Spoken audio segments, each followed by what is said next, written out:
Hello everyone, welcome to Textbook Super Coaching UGC Net YouTube channel. Myself Preeti, your Paper 1 faculty. I hope everyone is fine. So आज का छोटा सा topic मैं आप लोगों के लिए लेके आई हूँ डिस्कशन का, बिकॉज जैसे जैसे एग्जाम डेट नज़दीक आया है तो बहुत सारे आप लोगों के क्वेश्चन यही हैं। मैम कंटेंट इतना हैवी हो चुका है कि हम लोग कितने ईयर्स के पीवाईक्यू करें। ठीक है, आई गेस सभी का ये क्वेश्चन कॉमन सा है कि कितने साल के पीवाईक्यू हमारे लिए एनएफ रहेगा, जिससे कि हम लोग अच्छा भी स्कोर कर पाए और हमारी स्ट्रैटेजी भी वहां पर स्मार्टली चले। देखो, पूरा जो टाइम आप लोग प्रिपरेशन करते हैं वो आपका एक साइड, और जो अब लास्ट के 1 डेढ़ महीने में आप लोग प्रिपरेशन करते हैं वो आपका एक साइड।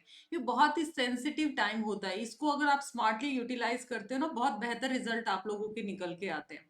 तो अगर मैं लास्ट ईयर के पीवाईक्यूज की बात करूं कि कितने ईयर्स के पीवाईक्यू करने हैं, तो यहाँ पर दो चीजें आपकी निकल के आती हैं कि एक तो आप लोगों ने कंटेंट अपना रिवाइज करके रखा हुआ है। ठीक है, कंटेंट अगर आपका प्रिपेयर है तो पीवाईक्यू की बारी आती है। तो पीवाईक्यू आपको पता है कि सबसे पहले आपका यूजीसी, अगर मैं 2012 के नियर अबाउट से बात करूं, यूजीसी कंडक्ट करता था, फिर सीबीएसई ने कंडक्ट करना शुरू किया, फिर उसके बाद आपका एनटीए ने कंडक्ट करना शुरू किया। तो जब सीबीएसई और यूजीसी के टाइम पे थे तब क्वेश्चंस आप लोगों के सिमिलर से टाइप के थे, मतलब बहुत ज्यादा रिपीटेशंस भी हो जाती थी, तो आपके डायरेक्ट अगर पीवाईक्यू भी कर लेते थे ना तो बहुत था। ठीक है, बहुत कुछ वहां से आप मतलब 20-22 क्वेश्चंस आपके अच्छे निकल जाते थे वहां पे। लेकिन अभी एग्जामिनर की अप्रोच है कि आपको वो कॉन्सेप्ट्स आने चाहिए, कॉन्सेप्चुअल अंडरस्टैंडिंग है तभी आप पीवाईक्यू कर सकते हैं। तो अगर आप अभी से उठाएं पेपर 1 के लिए 2012 से पीवाईक्यू, तो वो आप लोगों के लिए कोई भी वर्थ नहीं रखता है। मींस वहां पर आप लोगों को इतना टाइम लगाने का रिक्वायरमेंट नहीं है। ठीक है, तो अगर मैं पीवाईक्यू की बात करूं, आपको 2020 ऑनवर्ड्स पीवाईक्यू करने हैं। और यहाँ पर आप लोग ना ऑर्डर क्या रखेंगे, 20 से 23 के ऑर्डर में नहीं जाएंगे, आप 23 से 20 के ऑर्डर के अंदर जाएंगे। मतलब पहले आप पीवाईक्यू लगाएंगे, आपके जैसे जैन 23 में जो एग्जाम हुआ था, जून 23 में हुआ था, वो पीवाईक्यू फिर आप लगाएंगे 2022 वाले, फिर लगाएंगे 2021 वाले। इस सीक्वेंस के अंदर पीवाईक्यू लगाना कि इन केस अगर 2020 मिस भी हो जाते हैं तो रीसेंट पैटर्न आप लोग अवेयर हो जाएं। और पीवाईक्यू लगाएं। ऑलवेज आई सजेस्ट यू कि जब भी एक पीवाईक्यू करते हैं उसका नियर अबाउट सब कुछ करके चलो। जैसे इग्नू पे आपने कोई पीवाईक्यू कर लिया तो इग्नू के सब कुछ पोस्टमार्टम कर डालो, 1985 में वो आता है, उसके कौन से इनिशिएटिव हैं, क्या उसका लोगो है, क्या उसका कब वो पहली बार आप लोगों का फर्स्ट उन्होंने डिग्री प्रोग्राम कंडक्ट किया। इस तरीके के सारे नियर बाय क्वेश्चन आप लोगों को उसके राउंड में करने हैं।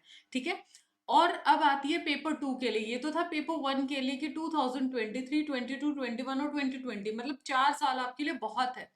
और शुरू आपको करना है हिरारकी 23 से 21 के फॉर्म में आना है, मतलब डिक्रीजिंग ऑर्डर में आप बोल सकते हैं।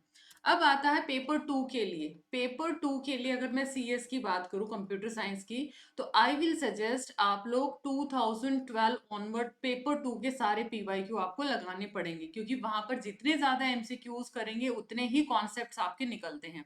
और ये भी आप लोगों क्या करेंगे, इस तरीके की हिरारकी करेंगे। इसमें भी आप जैसे 23 पहले, फिर 22, फिर आप लोग क्या करेंगे, इधर आप लोगों का 21 20 आ जाएगा। ऐसे आप लोग जितने ईयर्स के लगा सकते हैं मैक्सिमम लगाना है। और गेट के लगाने आप लोगों को मॉडरेट लेवल के क्वेश्चंस, हाई ऑर्डर क्वेश्चन नहीं लगाने गेट के, मॉडरेट, क्योंकि गेट के ditto as it is copy paste भी देखने को मिले हैं क्वेश्चन जिसमें स्टेटमेंट भी चेंज नहीं होता है।